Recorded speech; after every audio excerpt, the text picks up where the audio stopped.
За тий одоо жигүүрийн маань бас өдөртөх нөхдүүд ярьж байна.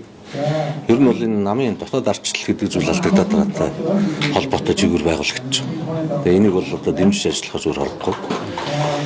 За ямар нэгэн шийдвэр гаргах төвшин намын одоо өдөртөх дээд байгууллагын төвшөнд очихоор тийм ээ намын анхны шат дунд шатнаас сонгогдоогүй гишүүд тэнд яваад байгаа учраас одоо энийг тийм жигүүрийг бол дэмжиж байгаа. Энэ ардчлал бигчих хэвээр намын доторх ардчлал нь бигчээд явах хэвээр. За бид нар одоо зарим нэг хүмүүсийн одоо ах トゥ гэдэг юм уу, найз нарын юм уу тийм ийм одоо холбоос үлбэгээр намыг өдөртөж явж бас арай болохгүй байхад байна.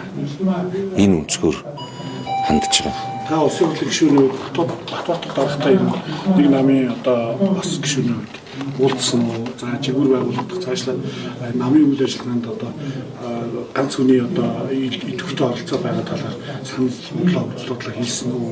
За ер нь бол яг энэ талаар бол ярилцаагүй. Тийм. Ер нь бол нэг ярилцах боломж байхгүй байгаа.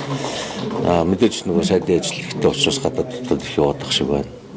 Ям дээрч ажил их байгаадах шиг байна. Бид хоёр одоо баг нэг чуулганы нэг 4-5 дахь хаяг харж байна да. Ер нь бол 11 сарын 30-нд бид нар анхашаа дундчдынхаа намын гишүүд үгийг сонсоо гэдэг нэг хурал хийгээд тэндээсээ бид нар бас одоо дөрмийн өрчлөлттэй холбоотой шаардлагуудаа өгсөн.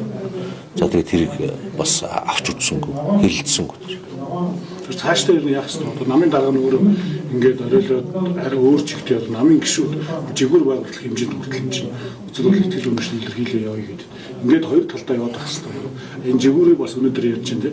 Ямар ч байсан намын үйлчлэгийг идэвхжүүлээд намын гишүүдийн наашин татаа намын урагшаалгуулна гэдэг ярьж байна. Тий, одоо мэдээж бид нар бол одоо зарчмын зүйл ярьж байгаа. Тийм. Зарчим ярьж байгаа учраас мэдээж дэмжих гишүүд маань нэгдээд нийлээд явах байх гэж бодож байна.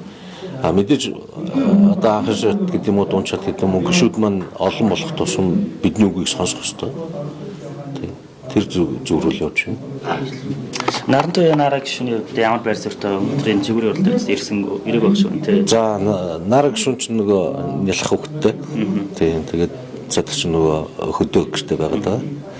Ер нь бол яг манай жигүүрийн удирдлагуудтай бол дэмжиж ажиллана гэдгийг илэрхийлсэн гэж сонссон. Тэрнээс яг өөртөө нь бол яриад. Байр суурийн хувьд та нартай нэг байр суурьтай гэсэн. Нэг байгаа гэж илэрхийлсэн гэсэн. Нэг байр суурьтай гэдэг.